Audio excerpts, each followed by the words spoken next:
सांगली जिल्हा फुटबॉल असोसिएशनच्या पदाधिकारी आणि कार्यकर्त्यांनी जनसुराज्य शक्ती पक्षात प्रवेश केला।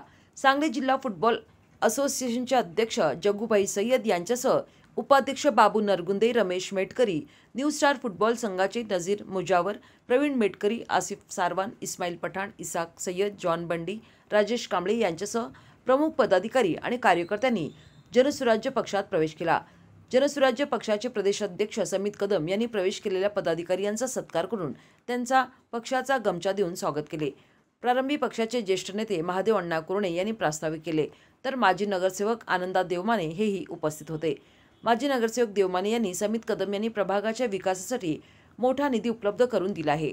छत्रपती शिवाजी महाराज क्रीडांगणाचे उर्वरित काम मार्गी लागणार असल्याचे म्हटले। तर जिल्हा फुटबॉल असोसिएशनचे अध्यक्ष जग्गूभाई सय्यद यांनी फुटबॉल खेळाडू सर्वसामान्य गरीब घराण्यातील आहेत, त्यांना तसेच जे नवनवीन खेळाडू फुटबॉलकडे करिअर म्हणून पाहत आहेत त्यांना मदत करण्याची गरज आहे। विजेतील क्रीडांगण आणि खेळाडूंच्या पाठीशी खंबीरपणे उभे राहण्याची ग्वाही समित दादा कदम यांनी दिल्याने आम्ही त्यांच्या नेतृत्वाखाली पक्षात प्रवेश केला आहे। पक्षात प्रवेश केलेल्या फुटबॉल असोसिएशनच्या पदाधिकारी यांचा सत्कार केल्यानंतर समित दादा कदम यांनी आपल्या मिरजेला फुटबॉल खेळाची चांगली परंपरा आहे। प्रलंबित असलेल्या क्रीडांगणाला जिल्हा नियोजनमधून निधी मिळवून देण्यासाठी तसेच अनेक राष्ट्रीय पातळीवरच्या फुटबॉल स्पर्धा आयोजित करण्यासाठी आपण प्रयत्नशील राहू असे सांगत जग्गू सय्यद तसेच त्यांच्या सहकाऱ्यांनी तरुण पिढी घडवण्यासाठी कष्ट घेतले आहेत। फुटबॉल खेळाला गतवैभव मिळवून देण्यासाठी आपण सर्वतोपरी प्रयत्न करू असे सांगितले। यावेळी जनसुराज्य पक्षाचे पदाधिकारी मोठ्या संख्येने उपस्थित होते। सर अतिशय उत्कृष्ट फुटबॉलपटू आणि एक चांगले प्रशिक्षक म्हणून त्यांनी कायम काम केलेले इतके वर्ष।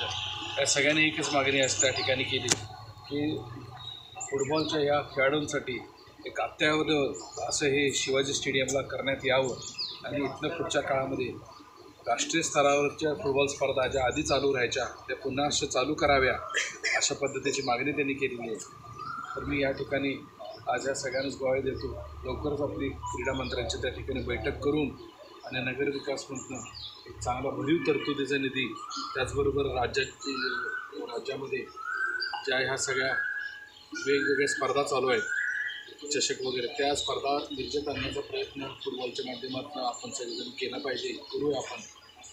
जिल्ह्याचे पालकमंत्री आमचे नेते आदरणीय चंद्रकांत दादा यांच्याकडनं जिल्हा नियोजनमधनं विशेष निधी करून लवकरात लवकर हे खेळाडूंसाठी कशा पद्धतीनं क्रीडांगण खुलं केलं जाईल याचा आम्ही पाठपुरावा करून प्रयत्न करू। निश्चितरित्या एक चांगली पिढी घडवण्याचं कार्य सर्व मंडळींनी केलं आहे। फक्त या सगळ्यांची एकच अट शर्त होती की आम्हाला त्या ठिकाणी एक चांगलं क्रीडांगण या सगळ्या खेळाडूंसाठी फुटबॉलपटूंसाठी पाहिजे। जे एक स्वप्न या सगळ्यांनी मिळून बघितले ते साकार करण्याचा प्रयत्न आनंदराव देवमाने साहेब, महादेव कुरणे हे सर्व संस्थापक जे त्या ठिकाणी फुटबॉल असोसिएशनचे त्या सगळ्यांच्या त्या स्वप्नाला पूर्ण करण्याचा निर्णय आम्ही आज या ठिकाणी घेतलेला आहे। आणि चांगल्या पद्धतीचं मिरज शहराला जे फुटबॉलमुळे नावलौकिकता मिळाली होती ती पुढे नेण्याचं काम आम्ही सगळे निश्चित करणार आहोत आणि लवकरात लवकर क्रीडांगण खुलं करू।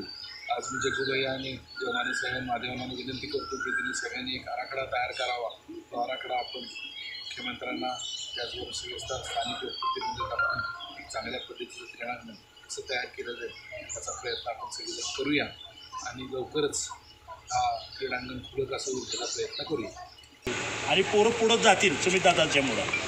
कोण नाही आहे आपल्याला सपोर्ट करणारा, आम्हाला सपोर्टचं लोक पाहिजे, सपोर्टची लोक पाहिजे आम्हाला। त्याच्यासाठी आम्ही सगळा फिरून आलो। आता 30-40 वर्ष झाले मला या फुटबॉलमध्ये असतो। कोण बी माणूस फुटबॉलसाठी पुढं कोण येत नाही। आता दादाला आम्ही धरलो आहे, सुमित दादाला, आनंदा देवमान्याला।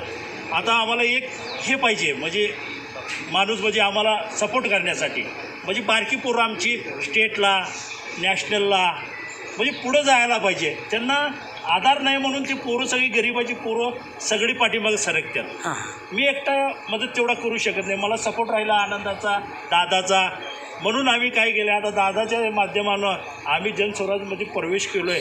आता ते ग्राउंडचं एक काम आहे, दादाला सांगितलं आहे ते ग्राउंडचं एक काम व्हायला पाहिजे। लई दिवस ते पाणी तिथं साठा लागला आहे, ती निधी बी आली होती 2.5 कोटी रुपये, ती बी परत गेली।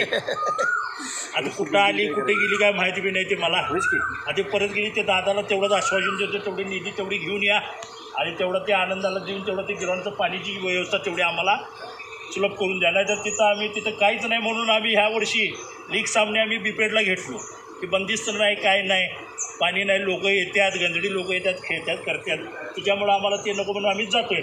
दादाला एकच रिक्वेस्ट आहे, तेवढा गिरवण तयार आम्हाला बंदिस्त करून द्या. आम्ही तुमच्यावर लास्टपर्यंत आम्ही तुमच्याबरोबर संगत राहणार आनंदाने तुमच्याबरोबर. तेवढीच आश्वासन.